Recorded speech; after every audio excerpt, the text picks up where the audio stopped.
लोकसभा चुनाव खत्म, अब नगरीय निकाय चुनाव की बारी। भाजपा कांग्रेस ने कसी कमर। लोकसभा चुनाव की आचार संहिता 1 या 2 दिन में समाप्त हो जाएगी। इसके बाद प्रदेश सरकार के कामकाज में तेजी आएगी। यह काम करीब 5 महीने ही चल सकेगा। इसके बाद फिर नगरीय निकाय चुनाव की वजह से प्रदेश के विकास कार्यों में ब्रेक लग जाएगा। दरअसल अक्टूबर में नगरीय निकाय चुनाव की आचार संहिता लग जाएगी। यह दिसंबर के अंत तक रहेगी। ऐसे में सरकार को अपनी महत्वपूर्ण कामों को समय रहते अमली जामा पहनाना होगा। दरअसल लोकसभा चुनाव के बाद अब नगरीय निकाय चुनाव की कसौटी पर सरकार को खरे उतरना होगा।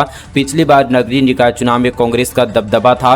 प्रदेश के सभी 14 नगर निगमों में कांग्रेस ने कब्जा जमाया था। इसके अलावा नगर पंचायत और नगर पालिका परिषद में भी कांग्रेस के प्रत्याशी ज्यादा जीत कर आए थे। अब प्रदेश की सत्ता में भाजपा का कब्जा है। उम्मीद जताई जा रही कि इसका फायदा भाजपा को मिलेगा और पिछली बार की तुलना में प्रदर्शन में सुधार आएगा। चर्चा इस बात की है कि पिछली सरकार के समय बदले गए नियमों में भाजपा फिर बदलाव कर सकती है।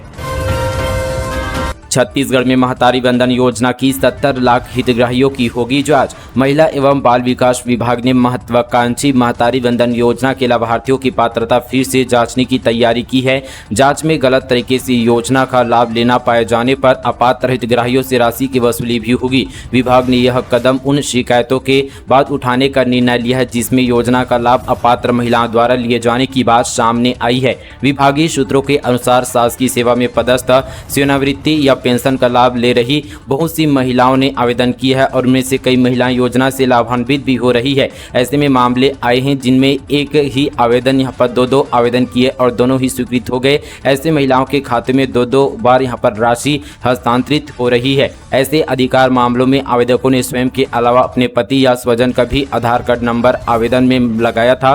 सत्यापन के दौरान यह पकड़ में नहीं आया। विभाग एक नाम वाले 20,000 से अधिक आवेदनों की जांच कर रहा है। इनमें नाम, पता, जन्मतिथि समान है। सीआरपीएफ आईटीबीपी ने बनाया 200 मीटर लंबा रिवर रोपवे। बीजापुर में 25 इंजीनियर 30 दिन की मेहनत से हुआ तैयार। बारिश में ग्रामीण जवान करेंगे नदी पार। बीजापुर जिले में अंदरूनी गांव में स्थित चिंता वांगू नदी पर सीआरपीएफ और आईटीबीपी के जवानों ने रोपवे बनाया है। बारिश के दिनों में जवानों और ग्रामीणों की नदी पार करने में परेशानी नहीं होगी। पहली बार बस्तर के किसी गाँव में सीआरपीएफ और आईटीबीपी के 22 इंजीनियर ने 30 दिन की कड़ी मेहनत पर 200 मीटर का रोपवे तैयार किया। वह 5 जून से इसकी शुरुआत भी कर दी गई है। दरअसल बीजापुर जिले में पाकेड़ का इलाका पूरी तरह से नक्सलियों का गढ़ है। यहाँ नदी नालों पर पुल पुलिया का निर्माण करना किसी भी चुनौती से कम नहीं है। इलाके में खोले गए सुरक्षा बलों के कैंप की वजह से कुछ महिलाएं अंदरूनी गांव तक जरूर पहुंच रही है, लेकिन कई इलाके ऐसे हैं जो आज भी विकास की बाढ़ जो रहे हैं। हाईकोर्ट की विशेष टिप्पणी, पति का गैर मर्द से संबंध पति के लिए मानसिक क्रूरता। कोर्ट ने स्वीकार की पति के तलाक की अपील। बिलासपुर हाईकोर्ट ने तलाक के एक मामले में विशेष टिप्पणी की है। कोर्ट ने कहा कि पत्नी का गैर मर्द से संबंध पति के लिए मानसिक क्रूरता है। विवाह में मानवीय भावनाएं शामिल होती है। यदि भावनाएं सूख जाए तो उसके जीवन में वापस आने की संभावना नहीं होती। कोर्ट ने पति की अपील स्वीकार कर ली है। दरअसल रायगढ़ निवासी अपीलकर्ता की शादी 1 मई 2023 को हिंदू रीति रिवाज से हुई थी। विवाह के बाद उनके 3 संतान हुए। पति काम से बाहर गया था। वापस लौटने पर उसने पति को गैर मर्द के साथ संदिग्ध परिस्थिति में देखा। पति के शोर मचवाने पर परिवार के अन्य लोग भी आगे उस व्यक्ति को पुलिस को दिया गया। पुलिस ने कार्रवाई के बजाय पति को भविष्य में शांति से रहने की समझाइश देकर भेज दिया। हालांकि पति ने एफआईआर दर्ज नहीं करने पर हाईकोर्ट का दरवाजा खटखटाया। हमारे 12 की रिलीज पर बॉम्बे हाईकोर्ट ने लगाई रोक। 10 जून को होगी मामले की सुनवाई। सीबीएफसी कर सकता है फिल्म में काटछाट। अन्नू कपूर की अपकमिंग फिल्म हमारे 12 की रिलीज पर बॉम्बे हाईकोर्ट ने 14 जून तक रोक लगा दी है। फिल्म 7 जून को थिएटर पर रिलीज होने वाली थी। हाल ही में पुणे के रहने वाले एक शख्स ने फिल्म के खिलाफ याचिका दायर की थी, जिसके बाद बॉम्बे हाईकोर्ट ने दोनों पक्षों की बात सुनकर यह फैसला लिया। अब इस केस की सुनवाई 10 जून को होगी। कोर्ट में याचिकाकर्ता अजहर तंबुली ने कहा कि यह फिल्म मुस्लिम समुदाय की भावनाओं को ठेस पहुंचाने वाली है और इसमें कुरान को भी गलत ढंग से दिखाया गया। फिल्म के कुछ डायलॉग भी आपत्तिजनक है। अजहर ने कोर्ट में फिल्म को यूए सर्टिफिकेट दिए जाने पर भी सवाल उठाया। विश्व पर्यावरण दिवस पर RRVUNL की परसा इष्टकांता बासन खदान में रोपे गए 25,000 पौधे। अदानी ग्रुप ने 2030 तक 86 लाख पेड़ लगाने का रखा है लक्ष्य। अदानी ग्रुप ने 2030 तक 10 करोड़ पेड़ और समूह के प्राकृतिक संसाधन विभाग ने अगले 6 वर्षों में 86 लाख से अधिक पेड़ लगाने का लक्ष्य रखा है। इस मिशन के परिप्रेक्ष्य में सरगुजा जिले के उदयपुर तहसील में कोयला मंत्रालय द्वारा अनुमोदित राज्य की एकमात्र 5 स्टार रेटिंग की परसा इष्टकांता बासन खदान ने आज विश्व पर्यावरण दिवस के मौके पर 25,000 पौधे लगाकर पर्यावरण के प्रति अपनी प्रतिबद्धता में एक कदम और आगे बढ़ाया।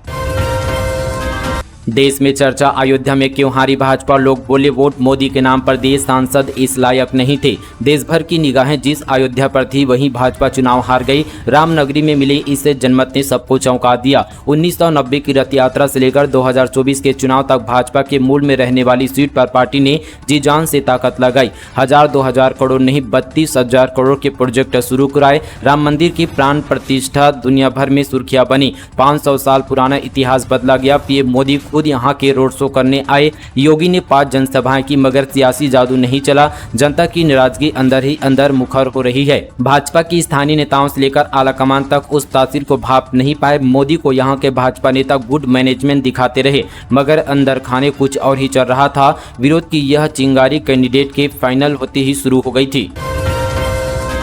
सौतेली मां ने दूध मुहे बेटे को पटककर मार डाला, पुलिस कर रही है तलाश, कारण स्पष्ट नहीं। बलरामपुर जिले के सामरी थाना क्षेत्र के ग्राम पचमेड़ी में सौतेली मां ने 7 माह के अबोध बेटे की हत्या कर दी। घटना के बाद से आरोपित फरार है, पुलिस उसकी तलाश कर रही है। महिला की पकड़ में आने के बाद हत्या का कारण स्पष्ट हो सकेगा। पुलिस ने बताया कि ग्राम पचमेड़ी निवासी जेठुआ कोरवा की पत्नी मगनी कोरवा की 7 माह पहले बच्चे को जन्म देते समय मृत्यु हो गई थी।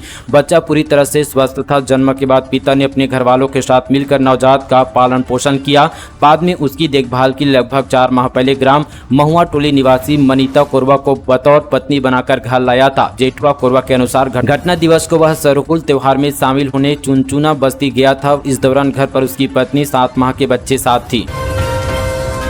छत्तीसगढ़ में 179 उम्मीदवारों को नोटा से भी कम वोट, 237 में से 194 कैंडिडेट जमानत नहीं बचा पाए। सबसे ज्यादा बीएसपी के प्रत्याशी। छत्तीसगढ़ की 11 लोकसभा सीटों पर 237 उम्मीदवारों में से 179 उम्मीदवार नोटा यानी इनमें से कोई नहीं से हार गए। चुनाव लड़ रहे 43 प्रत्याशी ही नोटा से ज्यादा वोट ला सके, जबकि 194 प्रत्याशी अपनी जमानत तक नहीं बचा पाए। दिलचस्प की बात यह कि इनमें से सबसे ज्यादा उम्मीदवार बहुजन समाज पार्टी के हैं। जानकारी के अनुसार जब भी कोई चुनाव होते हैं तो उनके लिए जमानत राशि तय की जाती है। लोकसभा इलेक्शन लड़ने के लिए 25,000 रुपये जमा किए जाते हैं। यह राशि तभी लौटती है जब कोई प्रत्याशी कुल पड़े वोटों का 1.66% हासिल कर लेता है। इतने वोट मिलने पर प्रत्याशी की जमानत राशि वापस मिल जाती है। प्रदेश की 11 लोकसभा सीटों में कुल 1,50,23,639 मतदाताओं ने मतदान किया। इसमें से बीजेपी को 79,09,797 वोट, कांग्रेस को 61,68,408, अदर्स को 5,99,244,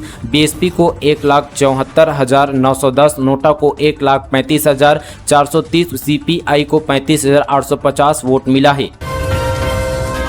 एनडीए गठबंधन नई सरकार को लेकर नड्डा के घर बीजेपी नेताओं की बैठक। शाह राजनाथ पहुंचे। इसी आज राष्ट्रपति को सौंपेगा सांसदों की लिस्ट। भाजपा अध्यक्ष जेपी नड्डा के घर आज अहम बैठक हो रही है। इसमें अमित शाह, राजनाथ सिंह समेत भाजपा के बड़े नेता पहुंचे हैं। बैठक में नई सरकार बनाने और शपथ ग्रहण की तैयारियों पर चर्चा हो रही है। दूसरी तरफ चुनाव आयोग आज शाम 4:30 बजे राष्ट्रपति द्रौपदी मुर्मू से मिलेगा। मुख्य चुनाव आयुक्त राजीव कुमार राष्ट्रपति को नए सांसदों के नाम की सूची सौंपेंगे। वहीं आधिकारिक तौर पर राष्ट्रपति को बताएंगे कि सबसे बड़ी पार्टी या गठबंधन कौन है, जिसके पास बहुमत है और कौन सरकार बनाने का दावा कर रहा है। इसके बाद राष्ट्रपति उस पार्टी या गठबंधन के नेता को सरकार बनाने के लिए आमंत्रित करेगी। वहीं यहाँ पर बीते दिन यहाँ पर बुधवार को नरेंद्र मोदी को सर्वसम्मति से गठबंधन का नेता चुना गया था। सूत्रों ने बताया कि 7 जून को उन्हें भाजपा संसदीय दल एनडीए संसदीय दल का नेता चुना जाएगा। इसके बाद वे सरकार बनाने का दावा पेश करेंगे। शपथ ग्रहण 8 जून को हो सकता है।